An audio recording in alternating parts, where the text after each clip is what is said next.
Seringkali, filsafat dipandang sebagai wacana yang mengawang-awang jauh dari ruang kelas yang sesungguhnya.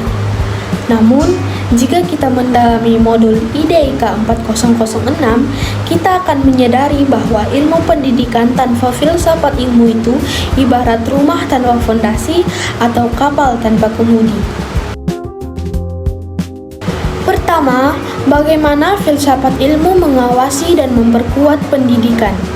Jujur saja, di dunia pendidikan kita sering menjumpai berbagai tren atau gonta-ganti metode ajar.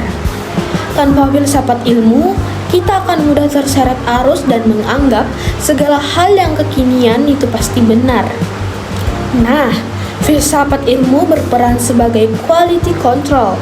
Ia memastikan bahwa praktik pendidikan kita benar-benar berilmiah, bukan sekedar coba-coba atau asumsi.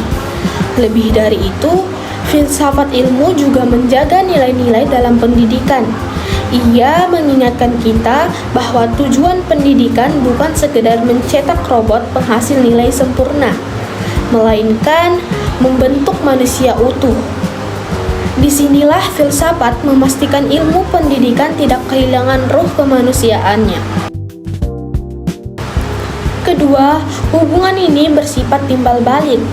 Jika filsafat mengawasi pendidikan, maka pendidikan yang bermakna di lapangan jugalah yang justru menyuburkan filsafat ilmu itu sendiri.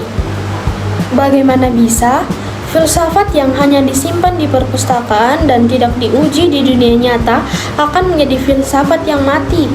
Praktik pendidikan, mulai dari interaksi guru dan siswa di kelas hingga kebijakan di sekolah, menjadi semacam laboratorium hidup. Ketika teori filsafat itu diterapkan dan ternyata berhasil mencetak siswa yang berkarakter, atau sebaliknya gagal, maka dari situlah filsafat ilmu melakukan refleksi, memperbaiki diri, dan berkembang menjadi lebih relevan dengan zaman. Ketiga, mengapa filsafat ilmu disebut sebagai pisau analisis? Karena ia mampu membedah persoalan pendidikan yang terlihat rumit menjadi bagian-bagian yang jelas melalui tiga matanya. Pertama, ontologi. Pisau ini bertanya, apa hakikat pendidikan itu? Apakah anak itu sekedar wadah kosong yang harus diisi, atau anak adalah makhluk yang sudah punya potensi yang harus digali? Kedua, epistemologi. Pisau ini bertanya, bagaimana cara kita mendidik yang benar? Apakah cara menghafal itu benar-benar disebut belajar, atau belajar harus melalui pengalaman? Ketiga, aksiologi. Pisau ini bertanya, untuk apa pendidikan ini? Apakah untuk kepentingan industri semata, atau untuk kebahagiaan manusia? Terakhir, biar saya berikan contoh nyatanya. Ambil saja contoh kebijakan perubahan kurikulum Merdeka saat ini. Di masa lalu, kita menggunakan kurikulum yang padat isi. Secara aksiologis, pendidikan saat itu cenderung memandang anak sebagai objek yang harus dilatih untuk lulus ujian. Namun, dengan pisau analisis filsafat ilmu, para perumus kebijakan menyadari bahwa ini salah arah. Maka lahirlah kurikulum berbasis project-based learning atau pembelajaran berbasis proyek.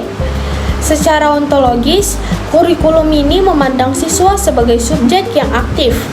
Secara epistemologis, pengetahuan tidak lagi ditransfer dari guru, melainkan dikonstruksi sendiri oleh siswa melalui proyek nyata.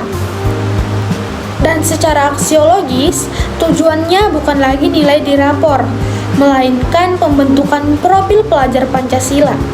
Ini adalah bukti nyata bagaimana filsafat ilmu mengoperasikan kurikulum.